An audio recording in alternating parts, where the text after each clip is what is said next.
Welcome to this week's Foundation Friday. I am joined today by Scott Wallace, CFO of Dedicated Financial GBC, and we're here today to talk about Feed My Starving Children. Thanks for joining me, Scott. Well, thank you, Jesse, for having me. I really appreciate it. No, it's great to have you on the program, sir. It was great to see you in January when we were up there for that ice fishing event. Always a pleasure. And, I've known of Dedicated's involvement. Not even Dedicated, I think there's a few other organizations in Minnesota that support Feed My Starving Children, so I see it all the time, but I'm looking forward to learning more about the organization. Yeah, I'm looking forward to letting you know a little bit more about how I'm personally involved and the company's involved, so I'm looking forward to questions you have and sharing with your audience. Perfect. So Scott, feel free to introduce yourself and Dedicated if you don't mind, and then we'll get into Feed My Starving Children, sir. Sure. Well, my name's Scott Wallace. As Jesse said, I'm the CFO here at Dedicated. I joined the company in 2021, and actually my joining the company is connected to Feed My Starving Children, if you believe that. Okay. And we get a little bit into that with maybe the next couple of questions. So it's kind of ironic. Dedicated, the reason that it was instrumental is that they've been a giving partner of ours since the very beginning of the company. Our founder, Sean Smith, got us involved with them, was a mission dear to his heart, and we started doing it right away. And even as they were growing the company, as any startup, you run into times where money gets tight or operations, those kind of things. And they never wavered from their commitment to Feed My Starving Children. And I think a lot of that is because of, just their faith in that was the right thing to do. And it paid off. So been really good. So yeah, my background, I come from a Big Four background. I was with Deloitte Consulting for most of my career. This is what I kind of kiddingly call my third retirement job. I retired from Deloitte in 2013 and still wanted to work. And this is the one that I think this is where I'll end my career at, just because I so much believe in our mission. I love the people here, but we could talk about that another time. But the mission of giving, and especially the association with Feed My Starving Children. Perfect. Thank you. So let's get into Feed My Starving Children, Scott, if you don't mind. Do you mind just kind of introducing the charity? And sure, if you don't mind. Feed My Starving Children is a faith-based organization founded in the Minneapolis area. Still is headquartered here in Minneapolis. So what they did is in their beginning, they wanted to come up with a food formula that would actually help people recover from starvation. Mainly it's focused on kids. And so they have 2 or 3 different formulas. Their normal formula has vegetables, protein, or protein, vitamins, and nutritional items within the rice. Rice is kind of the universal food. And so people will eat it no matter what part of the world you're from. And they, at the same time, it adds nutrition. A lot of food organizations will give rice, but it doesn't have a lot of nutritional value. They have one that takes care of diarrhea, because a lot of times when children have starvation issues, they have gastro issues as well, and this helps them through that. And there's a new infant formula. So it's an amazing organization that has grown to the point where last year they produced 450 million meals, which equates to feeding 1.2 million kids per year. So it's just an incredible organization. When they hit the pandemic hit, of course, they do it all through volunteers that pack. Last year, they had 1.1 million volunteers come through their doors to pack food. And I've got a personal story about that I can get into if we have the time. But they never have machine pack. But when the pandemic hit, they couldn't quit producing meals for their partners in these third world countries. So somebody donated their production facility and figured out how to pack food by machine. So we still have that as a backup, or they still have it as a backup, but they've gone back to the volunteer model because it's so much more meaningful when people can put their love and care and time into feeding kids. Sure. No, absolutely. And do you mind just kind of, you can get into that story now. How'd you get involved?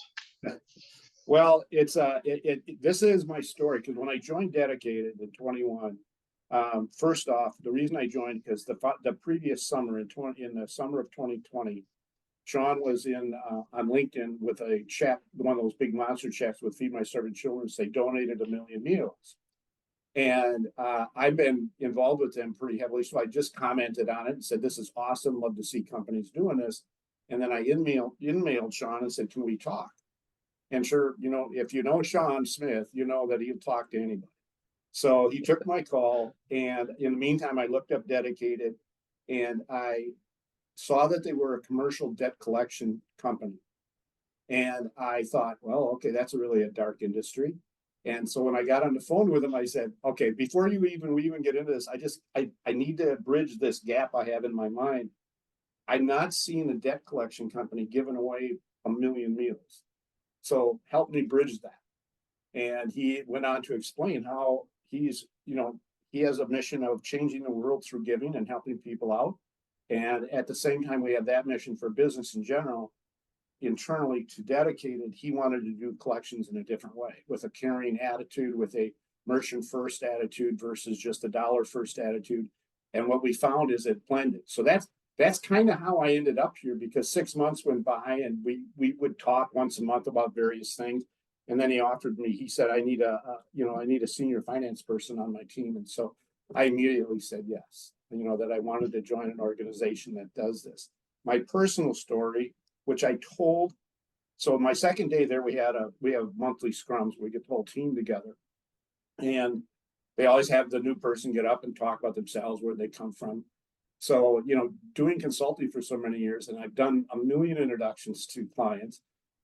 I was thinking, okay, you know, I went to the University of Minnesota, I did this, I worked at Deloitte, and I thought, that is not what the group is going to want to know about me. And it hit me like a bolt of lightning that I was on a journey predestined and I should tell my journey story. So I got up in front of them, and I've used this a lot since. In 2001, I was in the North Tower of the World Trade Center when it was struck by the planes. I was lucky to be on the 69th floor. Again, this is a longer story. I won't get into that. Fast forward from that tragic event, our family every year would just have this mournful 2 days around 9/11. You know, my kids would call, we'd all cry about it, we'd reminisce. Got to year 10 of the 10th anniversary, and we were coming up to it. My oldest daughter came to us and said, we can't do this anymore. We can't live in this pity party every year. A, you were a survivor. B, it's just so depressing. We need to get back on that day. We need to change the attitude of what we experienced on 9/11 to a positive. She goes, I signed us up to pack food and feed my starving children. So this was in 2011. And I went into my first packing session with the family, and we packed food for the hour and a half. And it changed my life. I mean, I came out and I said, wow, A, it was really positive, not negative. B, I just fed kids. And that's just a kind of a life-changing realization that I just fed kids, and I did it on such a dark day that's now a positive day. So I give that credit to my oldest daughter. And that's how I got involved. And we have packed since then. I joined the advisory team here in Minneapolis. We meet once a quarter. We help with fundraisers. We help with, you know, a number of things the organization needs. And had I not done that, I wouldn't have responded to Sean's LinkedIn post about giving away 1 million meals, and I wouldn't have ended up here. So it's an interesting and very moving journey for me. And it's interesting how in that 2 seconds coming out of my office to go tell them who I was, sure, that it just hit me. That's what you tell them. And everybody on the team, because that's our main giving partner. We have a number of others. They all responded. That was, you know, they knew where I was coming from. So that was pretty interesting. Perfect. And thank you for sharing that. You're welcome. There's a lot there to unpack, and I'll have to get you on a fireside at some point in time to further dive into that. But I want to take away from the Feed My Starving Children part. So, sure. I'm assuming besides just time packing, Feed My Starving Children also takes monetary donations. Do the monetary donations go directly to the food and ingredients for the packing events? You know, it's interesting. So they're on, I think the website is Charity Monitor, and they track charities and how much of what's donated gets to the end result that that charity is set up for. They are at 98.5% of every money goes into food, and about the same percentage of the food makes it where it's supposed to go. And they are going into some hostile environments. You know, they're going into the war-torn, a couple of countries that are in civil war, so they're getting food in. They're still getting food into Haiti, if you can believe it. And if anybody watches the news on Haiti, it's literally run by gangs now. But our partners are still there. And so instead of coming through the Haiti airport or the Haiti harbor with a container, they're bringing it in elsewhere. And I'm not even at liberty to say how they're bringing it in, but they're getting it in. Sure. And so they still have about a 98.5% success rate getting food into these countries. And that's just incredible. I mean, it is unbelievable. So yes, if you feel moved to donate, you go to their website. It's fmsc.com. And you'll see all of the ways to do it. They do a lot of mobile packs. So a church in Ohio, for instance, will want to sponsor a mobile pack and pack food. So they'll bring the trucks and all the stuff, and they set it up, and people pack food.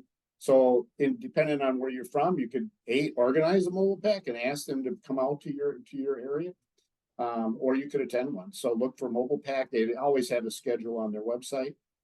They have packing centers in Arizona, in Texas, Illinois, and then of course in the Twin Cities of Minneapolis and St. Paul. So, you know, there's a number of ways to, you know, it's that in-person volunteering, packing food, or just, you know, financial donations. Last year was interesting because most charities had a downward trend last year, and has been for the last couple of years. The pandemic really kind of threw that giving off a little bit. Theirs didn't go down. In fact, theirs went up. They took in $67 million last year. And that's how they produced the 450 million meals, because everything's off donations. And that's why they try to keep that percentage of dollar to product very low. They don't have a big team. They do it through a lot of volunteers. So, sure. Yeah. And then, you know, with our friends and colleagues in the industry that are watching this, Scott, what can we as an equipment finance community do to assist, you know, Feed My Starving Children?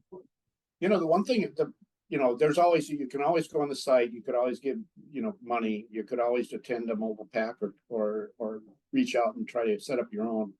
But you could also just start thinking about, do I have a program to give back? How do I generate my company generating money to give back to an organization like Feed My Starving Children? And what I mean by that, the way we do it on metric giving for all of our charities. And so every day an employee comes to work, there's a meal donated. Every new account we bring in the door, there's a meal donated. So that's how we generate our monthly donations to them, is through what we're doing as an organization. And that's probably the most impactful for anybody in this industry that wants to be part of that. And you could call us, you can call me.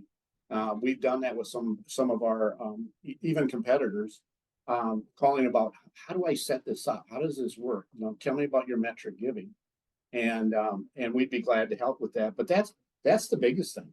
If you're not giving in a metric way today, I know most companies give something someplace. This is so impactful, and such a high percentage goes there, and then you can involve your employees. And I mean, that's why I said, when I told my story at that first scrum I attended, they all related to it because they knew about how they're generating meals for Feed My Starving Children. So it's kind of a fun, it's a good way to build a culture around giving and giving them a purpose for coming into work other than just getting a paycheck. And so, like I said, if they want to reach out, we'd be glad to talk about how we set ours up and how it works. And that'd be the best way they could get involved. Excellent, Scott. Well, I really appreciate your time. Keep up the great work with Feed My Starving Children. I like your jacket too. Well, thank you. Yeah, I try to wear this once a week or so, just around the office, because everybody likes to see the logo and well, absolutely, and it's dedicated blue. I mean, that helps exactly. too. right? Yeah, yeah, yeah. It matches. You can see it's pretty good. Yeah, yeah. Well, I appreciate your time today, sir. Thanks for sharing the story on Feed My Starving Children and how you and Dedicated are involved within that charity. And, look forward to seeing you in an event in the near future. All righty. Thank you, Jesse. I appreciate it. All right. Have a good day, sir. Yep.